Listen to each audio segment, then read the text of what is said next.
In this lesson, we're going to take a look at factoring completely first and second degree binomials and trinomials by factoring out common factors, recognizing special products, and factoring quadratic trinomials in the form ax squared plus bx plus c. We're first going to take a look at zeros of a function, and then we'll move into some factoring. Let's review what a zero of a function is. A zero of a function is a value of x that makes the function f of x equals 0. Where a function crosses or touches the x-axis, it's an x-intercept. So remember, when we have f of x, that's a fancy way to say y equals 0. So a zero of a function is anywhere that your y value would be equal to 0. And a y value equal to 0 leads us to these x-intercepts. If I take a look at this graph, a zero of the function is anywhere my graph is going to touch the x-axis. That's going to make it an x-intercept. So in this particular graph, I have 1, 2, 3, 4 zeros of the function. Sometimes students pick this point as well because they see that it crosses the y-axis. But we only want the values that cross the x-axis and touch our graph. Zeros, solutions, and roots. Oh my! Find a zero of a function by solving the equation f of x equals 0, since all x-intercepts have a y value of 0. Solving an equation means finding its solutions or finding its roots, or finding its zeros of the function.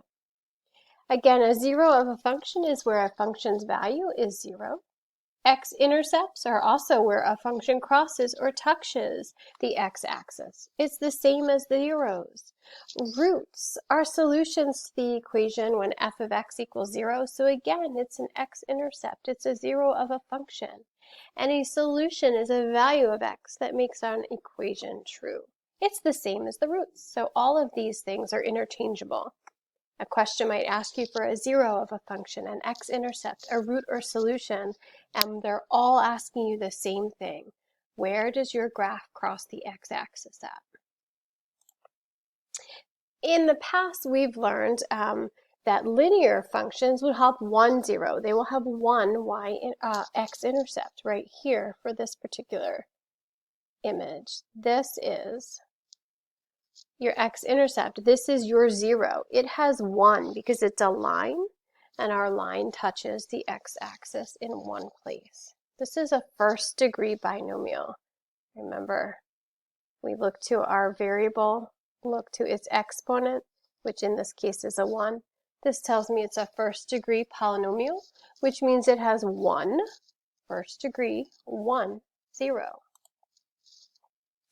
If we have a second degree polynomial, this would be called a quadratic.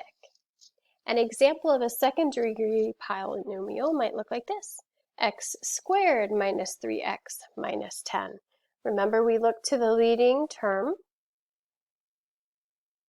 We look at the variable and its exponent. That exponent gives us the degree of the polynomial. How many zeros will it have? Well, it will have up to 2 zeros. In order to really see it, we just graph it, and we can use our Desmos graphing calculator to type this in. I would say y equals x squared minus 3x minus 10, hit graph, and you'll see that it appears like this. It's a curve. A quadratic is a curve.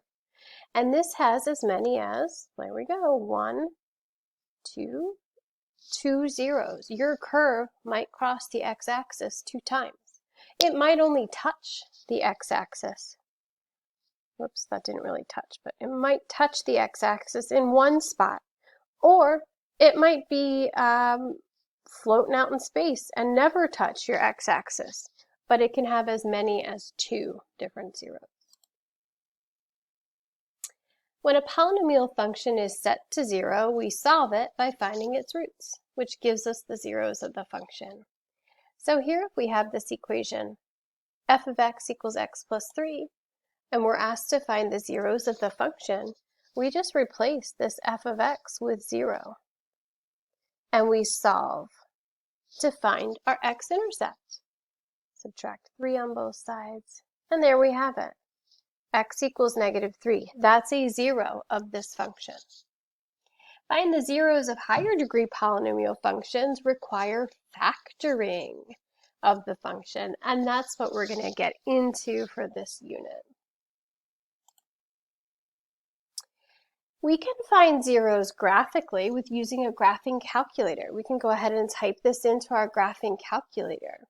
You want to pause the video, open up Desmos, pop in that equation into Desmos, and you will find your x's, your x-intercepts, your roots, your zeros, where your curve crosses the x-axis. You should see 2, and that would be at where x is equal to -1, but also where x is equal to +2. Those are your zeros of the function. Zeros of a function occur again where f of x equals 0. If f of x is equal to x plus 1 times x minus 2, then we can set f of x equals 0 to these two binomials.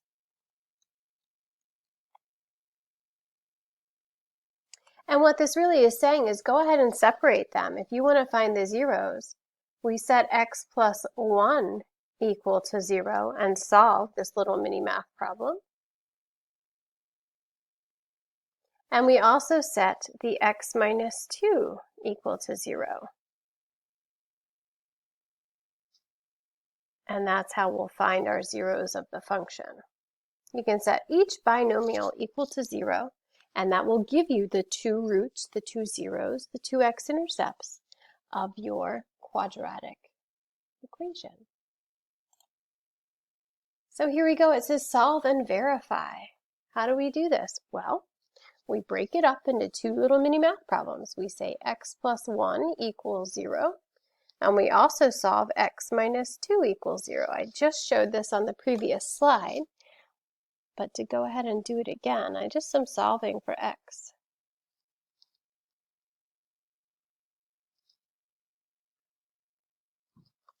There we have our solutions, but it also says verify. What do we mean by that? Verify is your checking phase. You want to verify that if you put x in as -1, somewhere it's going to equal 0. So if I plug x in for -1 into both places, so I'm just replacing each of these x's with -1. I'm like doing it I'm checking out each solution by itself. So first I'm going to plug in -1. And here you can see you get 0 times -3. Yep, that equals 0. So that's a solution. I just verified that when I plugged in -1, I'm going to end up at 0. But also, if I plug in 2, let's see what happens there. So I'm going to replace both of my x's with 2 and see if I get 0 then. Let's see, 2 plus 1 is 3, 2 minus 2 is 0, and 3 times 0, yep, it's 0.